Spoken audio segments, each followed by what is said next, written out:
Hey folks, I'm interviewing a German blogger called Naomi Seibt. I think that's correct. That's correct. And you're only 20 years old, aren't you? So and you've been doing this for how long now?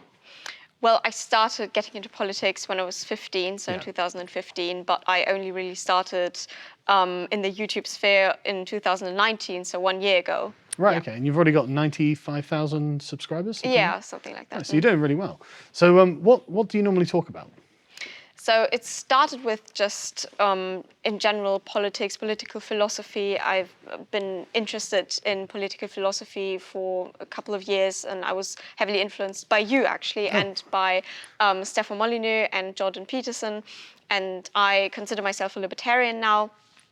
And I started talking about the migration crisis, for example, some criticism about how Germany was dealing with the migration crisis. And then I also looked into climate change because at the beginning of 2019, the Fridays for Future movement and Greta Thunberg got really big.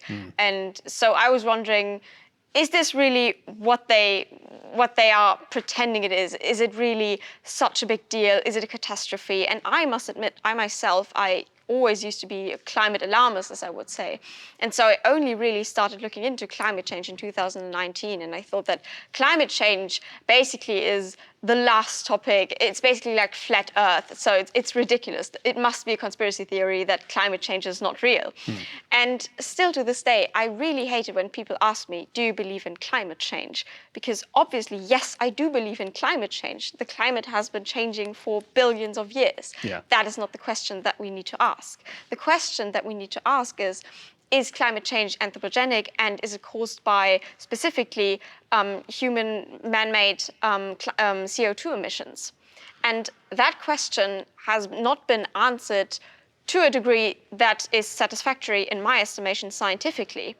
And so I would call myself a climate realist or climate skeptic, because I think that the science that has been done on climate change is mostly, it's very arbitrary, because it's based on climate models that work with arbitrary factors that the scientists pick and choose themselves. And then this year, of course, the corona pandemic started, and I also started looking into that.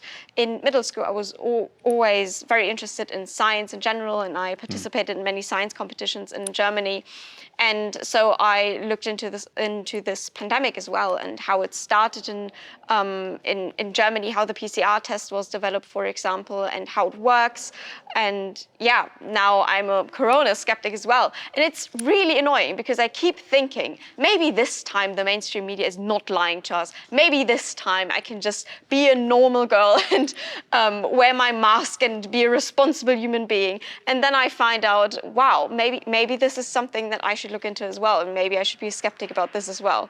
Okay, so I'm absolutely not informed in the climate debate, or really the coronavirus when it comes to the scientific knowledge about it. So I don't really want to cover those, because I'll probably get in trouble if I do. But the question I want to ask is about what kind of trouble do you find yourself getting into? Because as I'm aware, you've attracted some attention for these heterodox views, and Germany isn't exactly known for its liberalism. Oh yes, definitely. So at first I got really bad media coverage, Der Spiegel, ZDF, ARD, so basically our state media. They publish really slanderous articles about me, even calling me an anti-Semite, which is something that I do not have anything to do with. And at first that hit me quite hard. But after a while, I just learned that that's the game. They want to silence me because I talk about topics that are controversial. And what I think is, honestly, I don't mind when there are young people, activists talking about climate change and their climate activism, and they want to change the world and make the world a better place. That's fine. But why do they have to attack me? Why do they have to silence me? Why am I such a threat to them? And that's what's really sad. I would love to have a discussion about climate change with them, and with the media as well. I don't want to be silenced. I want to be able to I want people to think again. So my kind of like my catchphrase became, I don't want you to panic, because that's what Greta Thunberg said. I want you to panic. I want you to think. And I want you to question me as well. I'm not a leader. I'm not the anti-Greta, which is what the media wanted me to be. They always called me the anti-Greta Thunberg. They wanted to make me into this anti-Christ, basically, because climate change has become a religion. And yeah, that's what I think.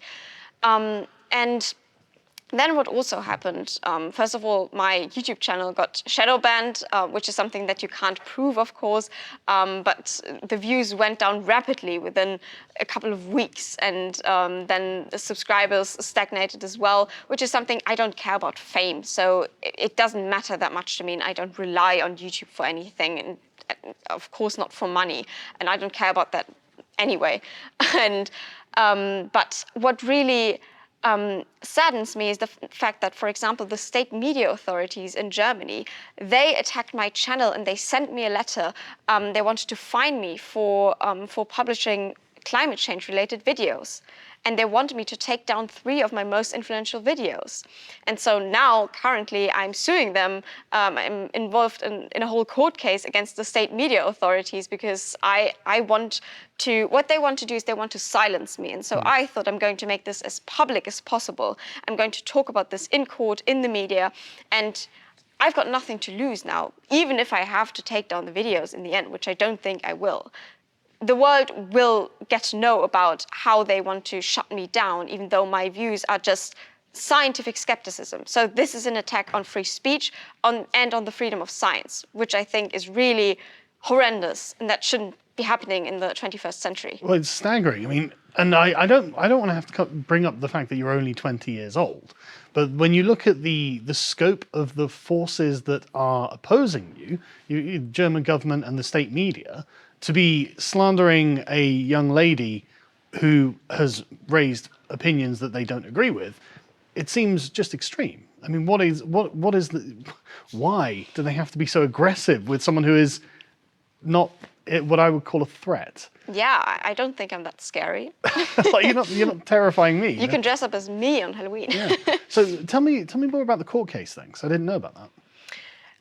Yeah, so basically right now we are waiting for the opposition to respond. So at first, of course, it's a lot of writing and bureaucracy, and then we're going to court probably next year. It always takes a lot of time, but I started a fundraiser, which is also on my website, which is just naomiseibt.com, and so people can support the court case as well, and to cover the legal costs. But what are the charges against you that they're bringing? Basically, I worked with the Heartland Institute, a think tank in the US, at the beginning of this year. And I stopped after 3 months because I was just tired of the media continuing to say that I was probably just a puppet of the Heartland Institute and the fossil fuel industry and even the car industry. And so, I thought, I might be making some money here, but it's not a huge amount of money, and I can sustain myself in different ways, and so I want to be independent again. But what the charges are against me is basically they're saying that I'm trying to influence German politics through this American think tank with my videos on YouTube. But how is that illegal? I don't know how that's illegal, first of all, because let's say, for example, you are really interested in cars and in car technology, and then you make videos about car technology, and then you start working for BMW, for example, and then they say that you're making propaganda for BMW. No, you started working with them or for them, whatever, because you're interested in cars. And the funny thing is, my contract with the Heartland Institute never stated explicitly that I had to make videos for them, say anything for them. It was completely a freelancer contract. So everything I did on my channel was by myself, for myself, and the only difference that there was really to what I was doing before I was working with them was that now I was a representative for them. Yeah. But in my interviews and speeches, everything was done by myself. I don't have a ghostwriter or anything. But that just strikes me as insane. I mean, sure, like you could be characterized as making propaganda for BMW if you took a contract, but that's, again, not illegal. Everyone creates I mean, again, calling it propaganda has got a particular moral inflection, but it's just, informative videos about the subject, whatever it is. Everyone produces those for every single subject. That's what a free society is meant to be, where you can have a plurality of views, is it not? But it gets even more ridiculous because the first video they wanted me to take down was a video I made in German in summer of 2019 before I even knew anyone from the Heartland Institute. Right. And then the second video is one where I gave a speech in Germany, beginning of this year in February. And the speech was planned before I started working with them. And they didn't even know about the speech, the Heartland Institute. So this was completely independent. And it had nothing to do with them. The third video they wanted me to take down is one where I just introduce myself as a new representative for the Heartland Institute. So I'm not talking about climate change specifically in that video. I'm just saying, this is the Heartland Institute. Hello, I'm working with them now. That's it. So there's no content that they could criticize. But surely by this standard, any kind of foreign journalistic or commentary outlet should be banned or withdrawn from Germany. Because in Britain, we have lots of foreign media outlets that operate in Britain, and we don't criminalize the people working for them for trying to influence British politics. That's mad. That strikes me as being insane. Yeah, it just suggests to me that the real issue is not the legal issue that they're claiming it is, but just the fact that I'm talking about things that they don't like, that they don't want me to talk about in public. And the question is why? Why is this such a threat? Scientific skepticism. I'm going to assume that I haven't watched any of your videos, so I wasn't familiar with your channel before this interview. But I'm going to assume it's because you were effective. Otherwise, they wouldn't waste their time, would they? So you must be saying something that they obviously have no good answers to. Because otherwise, I get the feeling they'd probably debunk you or something like that. Because this is quite tyrannical. This is the way state institutions and the national media terrorizing a young lady, it strikes me as being totally inappropriate. I'm just shocked. I was just shocked. But, I think one thing that they're afraid of is the fact that I don't shy away from mainstream interviews. So, for example, I was approached by the Washington Post in December last year. And everybody told me, the people from the Heartland Institute included, they told me, don't do that. That's a bad idea. They're going to slander you. They're going to drag you through the mud. You've seen this before in the German news. But the bad articles about me, the worst ones, those were articles about me that did not include an interview. They just wrote whatever they wanted without approaching me. And so whenever I get an interview request, I think, okay, at least you want to talk to me. And I appreciate that, and I'm going to accept that. And so I accepted that Washington Post interview. And it was basically just supposed to be a very short one, a very quick one. And then it turned into a very interesting discussion between me and the journalists. And it took weeks, I think 2 weeks or something, for them to write the whole thing and publish it. And eventually, I was on the front page of the Washington Post, and then afterwards, all the media from all over the world contacted me and wanted to publish articles about me, some better, some worse, obviously. And that's fine. I can deal with the ones that are kind of slanderous. But once again, I always talk to the media when they actually want to interview me, because at least then I have a chance to get my spoken word out there. Of course, they can always try to take you out of context and misquote you, but you have at least some influence. So how would you say it's affected you personally? Well, it definitely has had an impact on my friendships, former friendships, but I have found a lot more new friends and true friends. And I think it should be possible, even if you disagree with someone, you should be able to have a friendship with them. And now I live in a town where the Green Party is very strong, and most people, especially students, are very pro-climate change activism. And I'm friends with some of them because they know from the start who I am and what my beliefs are, and we can have a civil discussion about it. And it's a lot more comfortable when you can just have a conversation about these topics without ruining your friendship. And I really appreciate that. And I will support everyone's right to freedom of speech, whether it be about climate change activism or climate change skepticism.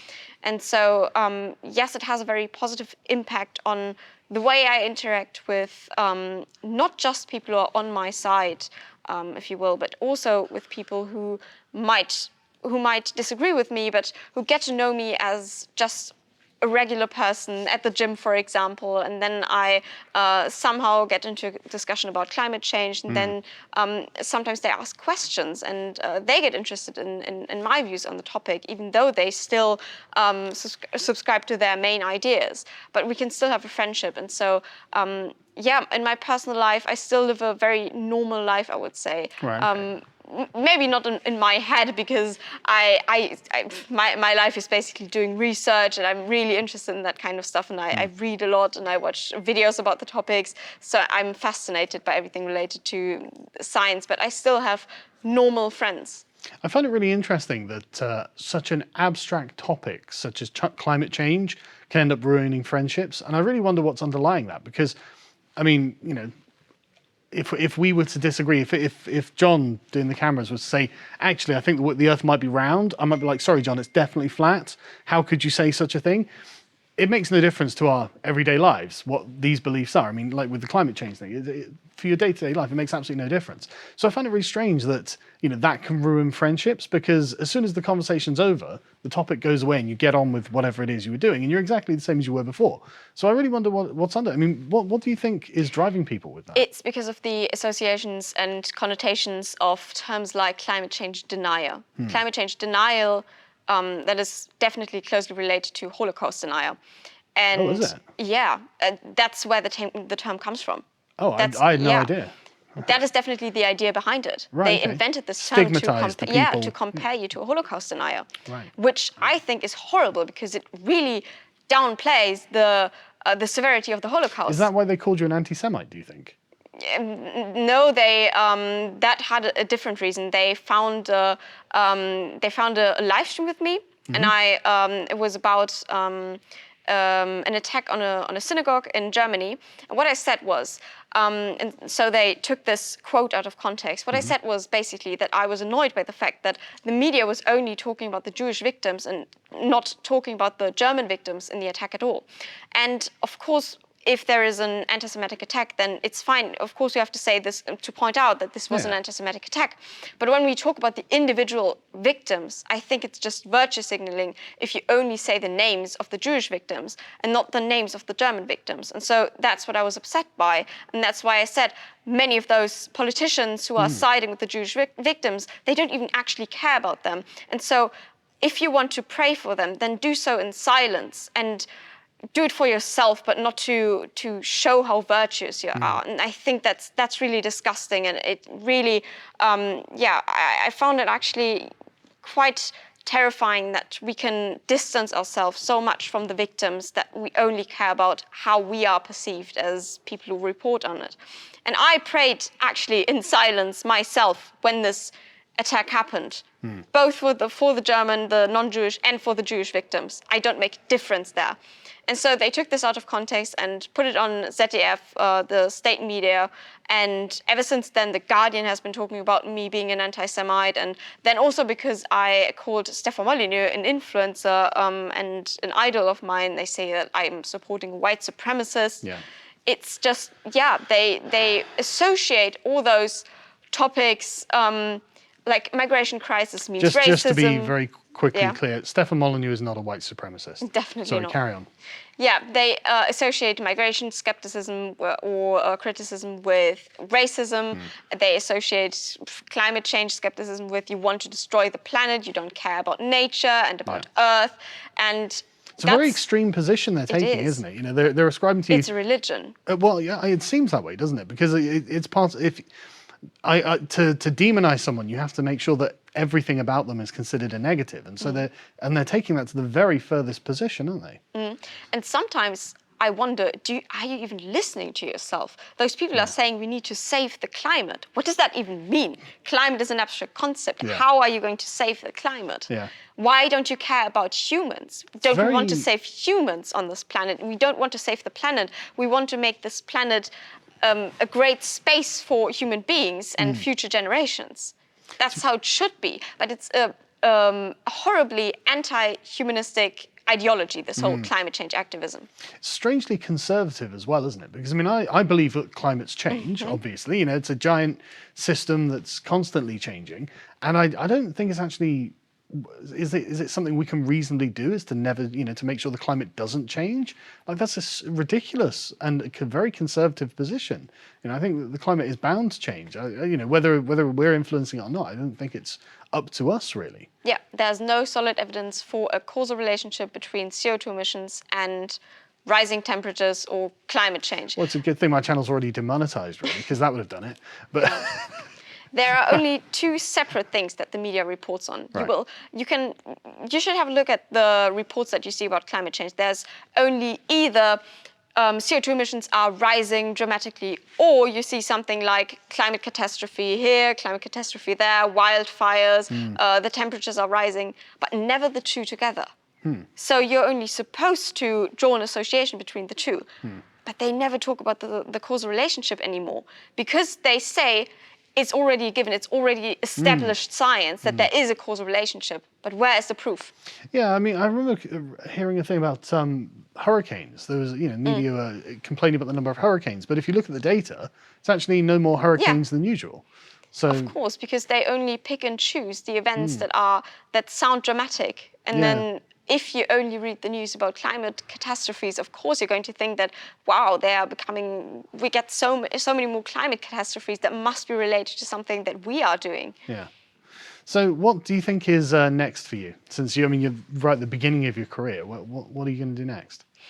Well, right now I actually wrote a letter to the EU, which is backed by hundreds of scientists, climate skeptics all over the world who are going to sign it, and we're going to send it to Ursula von der Leyen, and it's on my website as well. Like I said, naomiseibt.com. So if anyone wants to check it out, it's there. And to basically not. Because Greta Thunberg and her Fridays for Future crew, they sent a letter to the EU a couple of months back, I think, and it was backed by celebrities who should never say in science, I think. Well, I mean, they can have as much say as any layman, can't they? You know, yes, of course, you know, but they shouldn't be treated as authorities. Yeah, on the subject, exactly. yeah. That's the whole problem here. Of course, anybody can have an opinion, but the whole problem, I think, in society is that now we look up to celebrities so much more than actual scientists. And when a celebrity says, I'm going to vote for this person, then everybody wants to join them. And I think that's a big problem.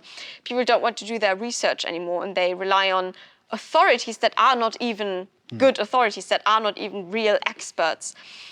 So this letter is something that I worked on recently, and then the court case, of course, and now I actually want to get more into this whole corona skepticism debate thing and try to make that a public thing, because I think there's a lot of science about the whole corona pandemic that has not been pointed out even by many skeptics, and how the whole pandemic actually started. I think that's very interesting, because the PCR tests were developed before there were any virus isolates and before there was any clinical data coming from Wuhan. So I think we really rushed into this into the lockdown measures without thinking about the consequences. And now people are suffering because they had to shut down their businesses.